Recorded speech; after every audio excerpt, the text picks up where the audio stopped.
So you might be a people pleaser like myself, and I think that people pleasers have had a bad rep over the last little bit, because if you admit or acknowledge that you're a people pleaser, the first thing that comes to your mind is that it's a completely negative thing.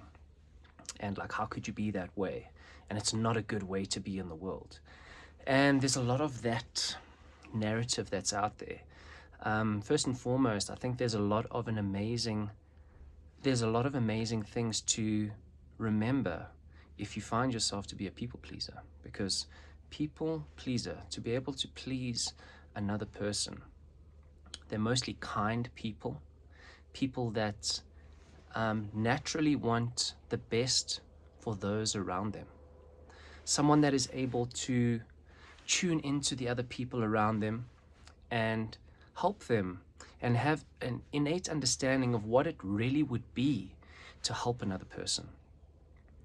And so they have this innate kindness about them. And to be around a people pleaser is an amazing thing. To have someone that is a people pleaser in your close circle is someone that can be the glue between a couple people, someone that can understand the various needs and subconsciously scan a room and understand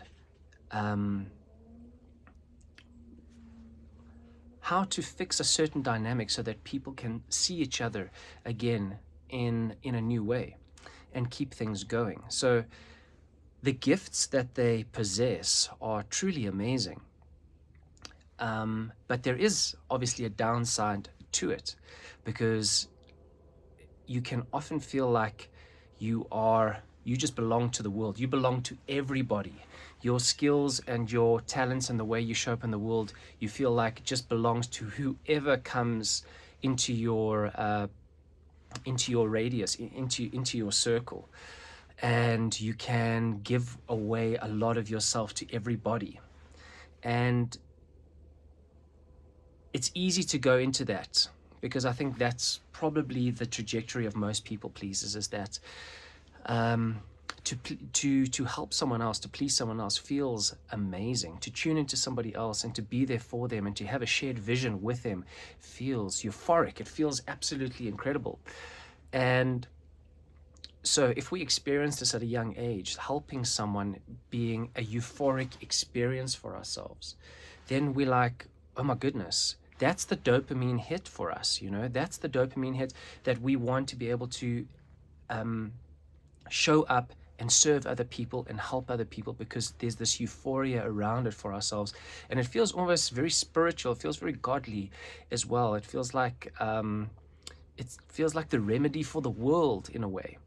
And so we chase that, and it feels better than helping ourselves. Helping somebody else feels way better than helping ourselves.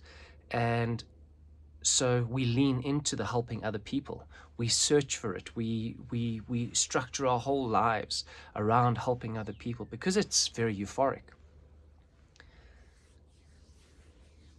And then we will eventually help, serve, help, up until a point where we burn out. And at that point, we have to reevaluate ourselves. And it's a very necessary process to be able to understand your capacity in giving and the capacity that you have to give of yourself, to self-sacrifice yourself. It's amazing to be able to understand how far you can go. But then you reach a point where to continue further down that road would be a betrayal of yourself, because you wouldn't be able to show up like yourself anymore. You wouldn't be kind. You'd be very angry. You'd be very resentful. You almost numb. It numbs you out completely. And so even in the giving, there's no euphoria, there's no dopamine. And so you have no other option but to start walking back the other way. And that's quite difficult, because you've built your whole identity on being able to serve others and to be able to give of yourself, up until a point where now you can't, and now you have to walk back. And it's an identity crisis, because you understand who you are being this way, but it's completely different having to walk this way and and create a new identity and discover a new identity for yourself, where you have to now give to yourself more and set boundaries around your giving, and having to say no, and having to restructure things. And it feels like a betrayal of yourself.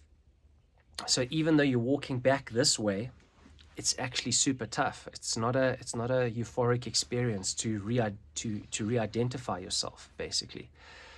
It's actually terrible. It actually feels horrible. But it's very necessary, because you've been so at a burnt out level. So you have to take these necessary steps to work backwards. And it's not easy, but it can be done. And to unnumb the talents and the gifts and the way you show up in the world, you have to walk back this way, to unnumb it, so that you still have access to it, and that you can then use it in a different way, in a different structure, and within a vision of yourself. So what really helps is that creating and understanding a vision for your life, a vision of who you want to be, how you want to show up, what you want to do in the world, who you'd like to be involved with, and to be able to say, I'm going to give my gifts and my talents and who I am in that direction, and to those people only. And what that means is then you have to start closing up a couple things and setting boundaries and saying no to certain people, and that is extremely difficult. And it's almost too difficult if you don't have a vision for yourself of where you're going to go, because the pain of setting a boundary, the pain of saying no to somebody is actually a real thing. And I know there's a lot of people on the internet, and maybe there's a narrative of just don't care what other people think, just don't care what other people think, man, just do your own thing. But for empaths and highly sensitive people and people pleasers and stuff like that, this is a very, very real pain. It's just like someone punching you straight in the face. To be able to say to someone, no, sorry, I can't help you. I can see you're in pain and I can't help you. That pain, you have to actually be able to hold that pain and carry on with your life. And that's very, very, very difficult, because we want to reach out. We want to help. It comes out of us, but to be able to say, you know what, that's not good for me. I need to actually say no and set a boundary there is actually a very real pain that we have to live with. And so having a vision for your life, knowing where you want to be and what you're growing, what you're planting, the seeds that you're planting to go where you want to go, to be able to say no and set boundaries becomes a little bit easier. And so being able to have a vision for your life of who you'd like to be and what you want to do is so super, super important. It really allows you to go, okay, cool. I'm still going to use my gifts. I'm still going to use my talents, but I'm going to be very selective about how I do this, so that I can build something very particular for myself. And that will help me navigate the difficult feelings along the way that I'm inevitably going to encounter.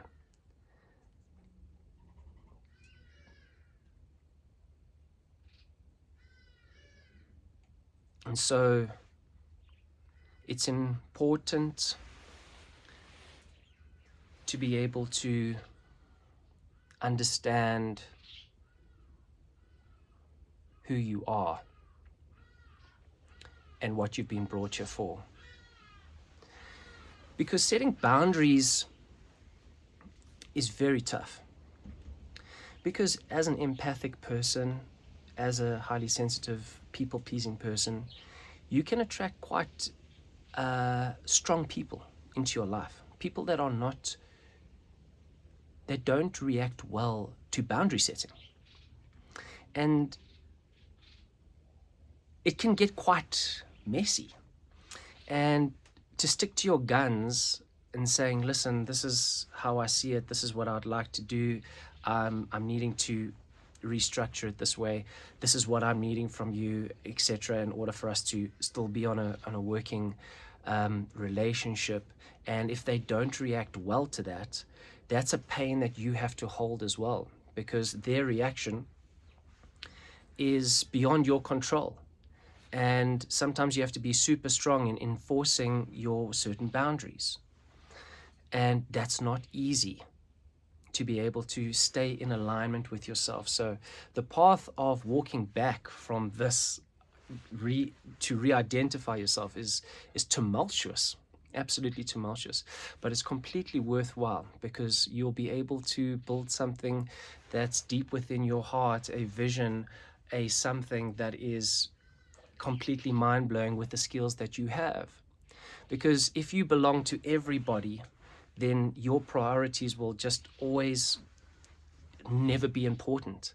So to explain that, I used to be a person that if someone with need would come across my path, and then I would just knee-jerk to go and help them, regardless of all these other things that I thought that I needed to do.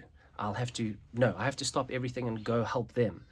Their uneasiness, their lack, their need is more important than what I need to do, So I'll go and I'll give myself away, and I'll follow them and help them.